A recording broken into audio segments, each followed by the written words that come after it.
जय हिंद साथियों। तो यहाँ पर हम आपके लिए पेपर कोड BHDC 102 हिंदी साहित्य का इतिहास जो आधुनिक काल का है उसके पेपर कोड के कुछ इंपॉर्टेंट क्वेश्चंस को डिस्कस करेंगे जो आपके जून एग्जाम के लिए इंपॉर्टेंट है। तो आप लोग इस क्लास को पूरा एंड तक देखिएगा।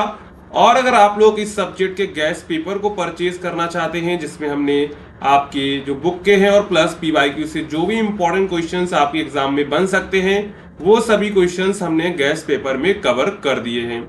अगर आपको गैस पेपर परचेज करना है तो उसे आप हमारी वेबसाइट से परचेज कर सकते हैं। अगर आप वेबसाइट से नहीं कर पा रहे हैं तो डिस्क्रिप्शन में आपको एक नंबर दिया गया है, उस नंबर पे आप लोग जो है व्हाट्सएप मैसेज करके परचेज कर सकते हैं।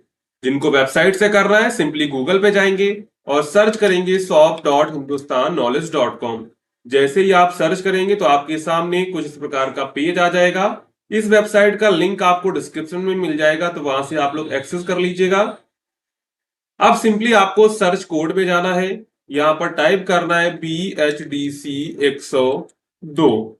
जैसे आप इस पे टाइप करेंगे तो यहाँ पर देखिए हिंदी साहित्य का इतिहास आधुनिक काल सॉल्व गैस पेपर आ जाएगा। सिंपली इस पर क्लिक करेंगे और क्लिक करके जो है बाय नाउ पर क्लिक करके इसको परचेज कर लेंगे। अगर आपको कोई प्रॉब्लम होती है तो आप इसी नंबर पे व्हाट्सएप या फिर व्हाट्सएप आइकन पर क्लिक करके हमारी टीम को व्हाट्सएप कर सकते हैं, आपकी प्रॉब्लम सॉल्व हो जाएगी।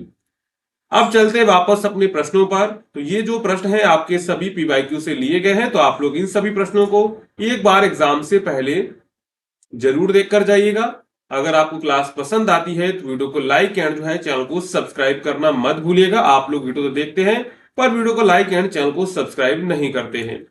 तो यहाँ पर हम लोग देखेंगे द्विवेदी युगीन राजनैतिक एवं सामाजिक उसकी पृष्ठभूमि कैसी थी। तो द्विवेदी युग जो है लगभग 1900 से 1920 तक माना जाता है।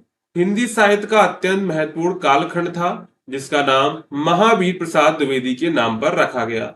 उन्होंने न केवल साहित्य को नई दिशा दी बल्कि हिंदी भाषा को भी परिष्कृत रूप प्रदान किया। इस युग में साहित्य केवल मनोरंजन का साधन नहीं रहा बल्कि समाज और राष्ट्र के जागरण का माध्यम बना।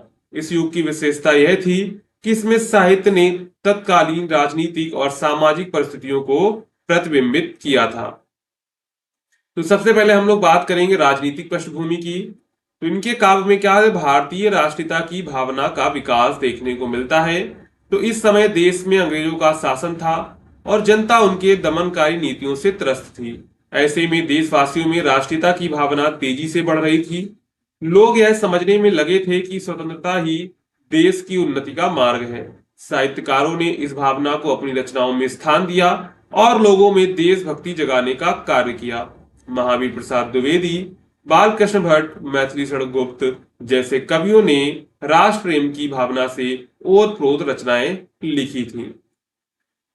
इसके बाद स्वतंत्रता संग्राम की शुरुआत, यही वह युग था जब स्वतंत्रता आंदोलन की नींव पड़ी, यानी कि 1905 में बंग भंग आंदोलन हुआ जिसने देश भर में अंग्रेजी शासन के खिलाफ जन भावनाओं को और उभार दिया। और 1919 में जलियांवाला बाग हत्याकांड जैसी घटनाओं ने जन आक्रोश को और भी बढ़ाया था। इन घटनाओं ने साहित्यकारों को प्रेरित किया कि वे अपनी कलम के माध्यम से जन जागरण करें। इसके बाद राजनीतिक दलों का गठन, तो इस युग में भारतीय राष्ट्रीय कांग्रेस सक्रिय हुई। लाला लाजपत राय, बाल गंगाधर तिलक, गोपाल कृष्ण गोखले जैसे नेता सामने आए। कांग्रेस के माध्यम से लोग अंग्रेजों के विरुद्ध संगठित हो रहे थे। इस राजनैतिक गतिविधि का असर साहित्य पर भी पड़ा और लेखकों ने अपनी रचनाओं में राजनीतिक चेतना को भी जगह दी। इसके बाद हम बात करते हैं सामाजिक पृष्ठभूमि की। तो यहाँ पर समाज सुधार आंदोलन हुए। इस युग की एक और प्रमुख विशेषता यह थी कि समाज में व्याप्त अनेक कुरीतियों के खिलाफ आवाज उठाई गई। बाल विवाह, सती प्रथा, दहेज प्रथा, छुआछूत जैसी समस्याएं समाज को खोखला कर रही थी। साहित्यकारों ने इन मुद्दों पर गंभीरता से लेखन किया। हिंदी साहित्य का इस समय समाज को सुधारने का एक सशक्त साधन बन गया था। यानी जो हिंदी साहित्य था ना, उस समय जो है समाज को सुधारने का एक सशक्त साधन बन चुका था। इसके बाद स्त्री शिक्षा और अधिकार, तो महिलाओं की दिशा बहुत दयनीय थी। उन्हें शिक्षा से वंचित रखा जाता था और उन्हें केवल घरेलू जीवन तक सीमित किया जाता था। लेकिन इस युग में स्त्री शिक्षा को बढ़ावा देने का प्रयास हुआ। साहित्यकारों ने महिलाओं की स्थिति पर प्रकाश डालते हुए उनके अधिकारों की बात की। भारतेंदु हरिश्चंद्र और द्विवेदी जी ने महिलाओं के उत्थान के लिए लेखन किया था। यहाँ पर वो क्या करते हैं, अपने काव्य में स्त्री शिक्षा और अधिकार पर भी बल देते हैं। इसके बाद मानवतावादी दृष्टिकोण, तो द्विवेदी युग में मानवीय मूल्यों पर भी विशेष ध्यान दिया गया है। गरीब, दलित और शोषित वर्गों के प्रति संवेदना साहित्य में झलकने लगती है। लेखकों ने जातिवाद, ऊंच नीच और भेदभाव के खिलाफ आवाज उठाई। इस युग के साहित्य में मनुष्य को मनुष्य के रूप में देखने की जो है प्रवृत्ति बढ़ी थी। इसके बाद भाषा और साहित्य में सुधार, तो इस युग की एक बड़ी उपलब्धि यह रही कि खड़ी बोली हिंदी को साहित्य की भाषा के रूप में प्रतिष्ठा मिली थी। यानी जो खड़ी हिंदी बोली थी, जो उसको क्या साहित्य की भाषा के रूप में प्रतिष्ठा मिली थी। महावीर प्रसाद द्विवेदी ने सरस्वती पत्रिका के माध्यम से भाषा को परिष्कृत और सुसंकृत किया। उन्हें रचनात्मक लेखन के साथ साथ अनुवाद, निबंध और आलोचना को भी विकसित किया था। इसके बाद हम लोग आएंगे निष्कर्ष पर। तो द्विवेदी युग केवल साहित्यिक युग नहीं था, बल्कि यह भारतीय समाज और राजनीति में जागृति का काल था। इस युग में राष्ट्रीयता, समाज सुधार और भाषा शुद्धि के आंदोलन ने हिंदी साहित्य को जन चेतना का माध्यम बनाया। इस युग के साहित्यकारों ने अपनी लेखनी से न केवल तत्कालीन सामाजिक समस्याओं को उजागर किया, बल्कि देशभक्ति और मानवीय मूल्यों को भी मजबूत किया। इस प्रकार जो है द्विवेदी युग हिंदी साहित्य और भारतीय समाज के इतिहास में एक महत्वपूर्ण मोड़ सिद्ध हुआ था। यहाँ पर हमने क्या देखा, हमने यहाँ पर देखा कि द्विवेदी युग में जो राजनीतिक और सामाजिक पृष्ठभूमि कैसी थी। तो सबसे पहले हमने देखी राजनीतिक पृष्ठभूमि, जिसमें भारतीय राष्ट्रीयता की भावना का विकास हुआ, स्वतंत्रता संग्राम की शुरुआत हुई, राजनीतिक दलों का गठन हुआ। अब बात करते हैं सामाजिक पृष्ठभूमि की। तो समाज सुधार आंदोलन हुए, स्त्री शिक्षा पर बल दिया गया। इसके बाद मानवतावादी दृष्टिकोण, भाषा और साहित्य में सुधार। इसके बाद हम लोग यहाँ पर निष्कर्ष लिखा और इसके बाद आपका उत्तर समाप्त हो गया। आपको ऐसे ही अगर प्रश्न आता है तो आपको ऐसे ही अपने उत्तर को देना है। सबसे पहले हेडिंग देंगे, इसके बाद आपको लास्ट में कंक्लूजन जरूर देना है। इसके बाद यहाँ पर हमारा दूसरा प्रश्न है, प्रगतिशील काव्यधारा की विशेषताएं बताइए। यानी जो प्रगतिशील काव्यधारा थी उसकी कौन कौन सी विशेषताएं थी। तो प्रगतिशील काव्यधारा हिंदी साहित्य की एक महत्वपूर्ण और प्रभावशाली धारा है, जो 1936 में प्रगतिशील लेखक संघ की स्थापना के साथ विकसित हुई।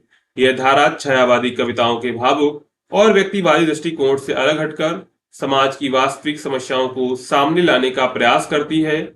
इसमें आम जनता, उनके संघर्ष और जीवन की सच्चाई को प्रमुख रूप से स्थान दिया गया है। इसके बाद बात करते हैं तो उनके जो काव्य थी प्रगतिशील काव्यधारा में जो काव्य लिखा गया था उसमें जो है सामाजिक यथार्थ का चित्रण देखने को मिलता है। तो प्रगतिशील काव्यधारा की सबसे महत्वपूर्ण विशेषता यह है कि इसमें समाज की सच्चाइयों को दिखाया जाता है।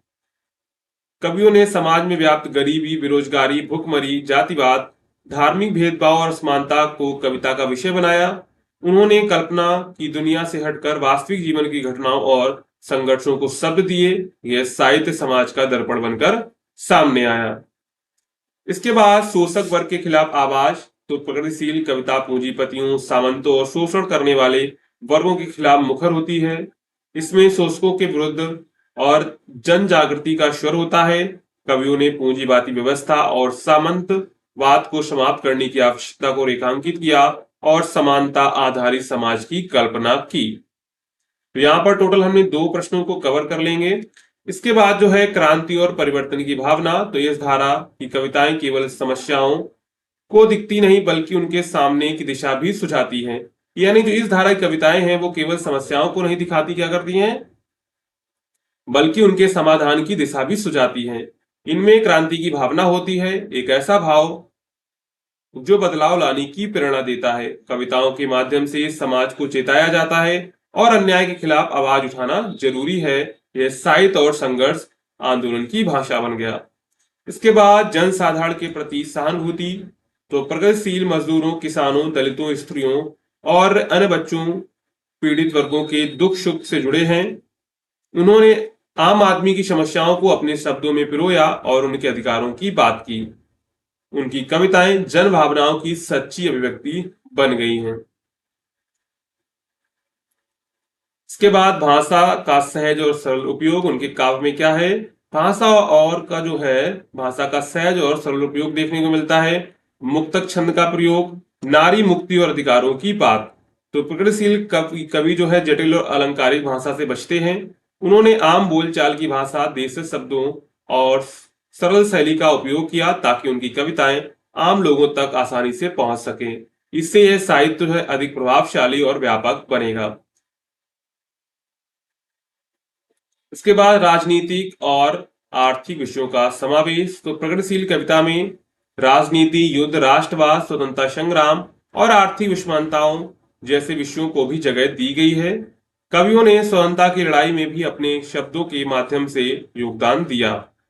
इसके बाद बात करते उदाहरण से, जैसे प्रगतिशील काव्यधारा के प्रमुख कवियों में नागार्जुन, केदारनाथ अग्रवाल, त्रिलोचन, रामविलास शर्मा, शमशेर बहादुर सिंह और मुक्तिबीर जैसे नाम शामिल हैं।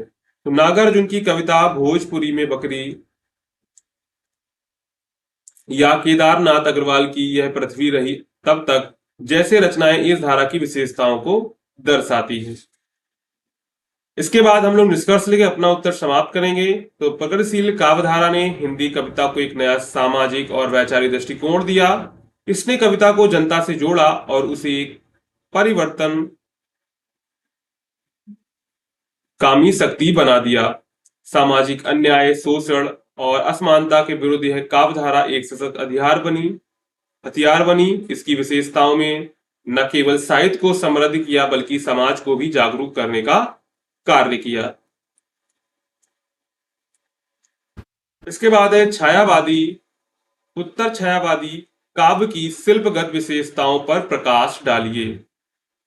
उत्तर छायावादी काव्य हिंदी साहित्य की एक महत्वपूर्ण काव्यधारा है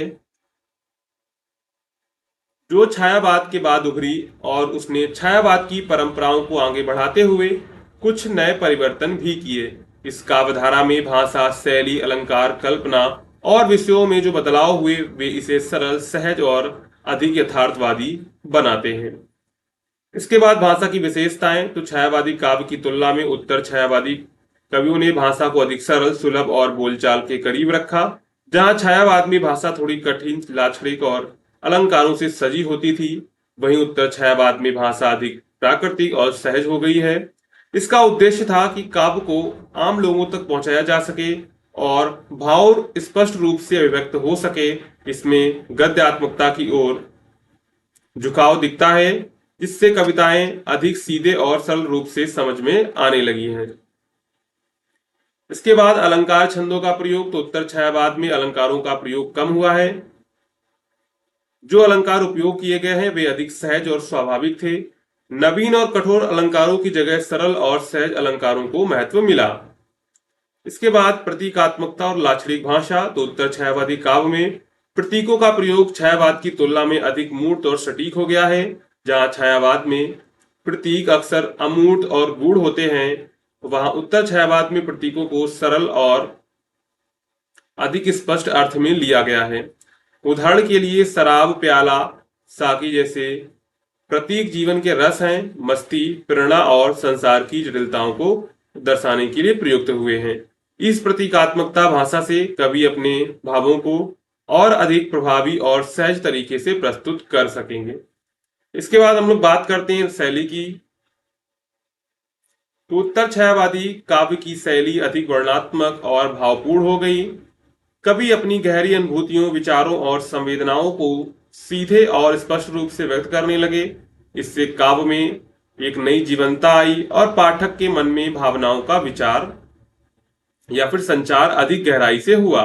यह शैली छायावाद के लाक्षणिक और गूढ़ भावों से हटकर अधिक सरस और सरल थी। इसके बाद विषय वस्तु। तो उत्तर छायावादी काव्य के विषयों में प्रेम, सौंदर्य, प्रकृति और राष्ट्रीयता प्रमुख है। इसके साथ साथ सामाजिक यथार्थ और व्यक्ति की आंतरिक अनुभूतियों को भी बहुत महत्व मिला। यहाँ कवि न केवल व्यक्तिगत भावनाओं को व्यक्त करते हैं बल्कि समाज की समस्याओं, राष्ट्रीय चेतना और मानव जीवन के विविध पहलुओं पर ध्यान देते हैं। इस दृष्टिकोण से उत्तर छायावाद का काव्य अधिक व्यापक और यथार्थपरक हो गया। इसके बाद कल्पना की भूमि। तो कल्पना की प्रधानता छायावाद की तरह उत्तर छायावाद में भी बनी रहे, लेकिन इसकी प्रकृति में बदलाव आया। यहाँ कल्पना अधिक यथार्थपूर्ण, सामाजिक और जीवन से जुड़ी हुई थी। कवि जीवन के विभिन्न अनुभवों और सामाजिक संदर्भों को अपनी कल्पना के माध्यम से नई रूपरेखा देते हैं।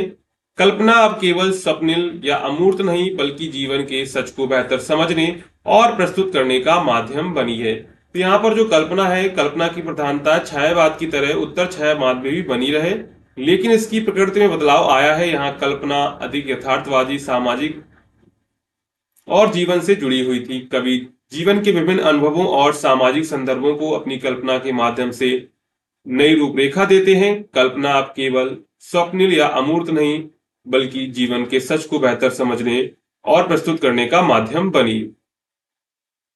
इसके बाद बात करते हैं उदाहरण की। तो हरिवंश राय बच्चन, उनकी कविताओं में प्रेम, मस्ती, निराशा, जीवन की विविध भावनाओं को व्यक्त करने के लिए शराब, प्याला, साकी जैसे शब्दों का प्रयोग मिलता है। उनकी भाषा सरल, प्रभावपूर्ण और जो है गीतात्मक है। इसके बाद रामधारी सिंह दिनकर, तो उनकी कविता में राष्ट्रीयता, प्रेम और संघर्ष की भावना स्पष्ट रूप से दिखती है। उनकी भाषा शक्तिशाली, ओजस्वी और स्पष्ट है, जो राष्ट्रीय चेतना को जगाती है। इसके बाद हम लोग यहाँ पर निष्कर्ष लिखेंगे। तो उत्तर छायावादी काव्य ने छायावाद की शिल्पगत विशेषताओं को अपनाते हुए और उन्हें और अधिक सरल, सहज और प्रभावशाली बनाया। इसमें भाषा सरल हुई, अलंकार और छंदों में विविधता आई, प्रतीकों का प्रयोग अधिक स्पष्ट और जीवंत हुआ और विषय वस्तु में सामाजिक यथार्थ और व्यक्ति की गहरी अनुभूतियां शामिल हुई। कल्पना की भूमिका बनी रही, लेकिन वह अधिक यथार्थ और समाज केंद्रित हुई। इस प्रकार जो है उत्तर छायावादी काव्य ने हिंदी साहित्य को नई दिशा और शक्ति प्रदान की थी। तो यहाँ पर हमने जो है टोटल 3 क्वेश्चंस को कवर कर लिया है। इसके बाद यहाँ पर हमारा चौथा प्रश्न है, प्रयोगवाद के प्रमुख कवियों का परिचय दीजिए, जिसमें हमारे सच्चिदानंद हिरन बस्साइन जी आगे आते हैं। तो इसको आप लोग पूरा लंबा जो है पढ़ लीजिएगा। आगे को हिंदी में प्रयोगवाद का जनक कहा जाता है। उन्होंने 1943 में तार सप्तक का संपादन किया, जो प्रयोगवादी कविता का आरंभ माना जाता है। आगे की कविताओं में नई सोच, प्रयोग दिखाई देते हैं। उनकी भाषा सरल होते हुए भी गहरी होती है और वे कविता में नए भाव और नए प्रतीकों का प्रयोग करते हैं। उनकी प्रमुख रचनाओं में हरी घास पर छड़बड़, इत्तलम, चिंता शामिल है। आगे की कविताओं में जीवन की जटिलताओं को अन्य नजरिए से देखने की प्रवृत्ति है। वे कविता जो है कविता को केवल भावनाओं का माध्यम नहीं बल्कि चिंतन का उपकरण मानते हैं। इसके बाद है गिरजा कुमार माथुर। तो गिरजा कुमार माथुर भी प्रयोगवाद के प्रमुख कवि हैं। उनकी कविताओं में जीवन के अनुभवों को नए अंदाज में प्रस्तुत किया गया है। उनकी प्रमुख कृतियों में धूप के धान, नाश और निर्माण शामिल है। माथुर की कविताओं में एक नया सामाजिक दृष्टिकोण और मनोवैज्ञानिक गहराई देखने को मिलती है। वे जीवन के परिवर्तनशील पहलुओं और संघर्षों को अपनी कविता में व्यक्त करते हैं। इसके बाद है धर्मवीर भारती। तो इनके बारे में आप लोग पढ़ लीजिएगा, अंधा युग इनका फेमस नाटक है। इसके बाद है गजानन माधव मुक्तिबोध। तो मुक्तिबोध हिंदी के सबसे महान प्रयोगवादी कवि माने जाते हैं। उनकी कविता अंधेरे में संग्रह चांद का मुंह टेढ़ा बहुत प्रसिद्ध है। मुक्तिबोध की कविताओं में सामाजिक आलोचना, प्रतीकों के माध्यम से जीवन के गहरे सत्य को सामने लाते हैं। मुक्तिबोध की शैली काफी आधुनिक और कठिन होती है, लेकिन वह हिंदी कविता को एक नया आयाम देती है।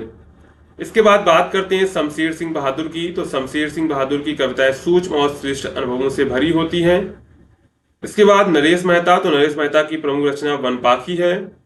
इसके बाद प्रभाकर माचवे। तो प्रभाकर माचवे भी प्रयोगवादी कविता की महत्वपूर्ण कवि हैं। उनकी रचनाएं सामाजिक और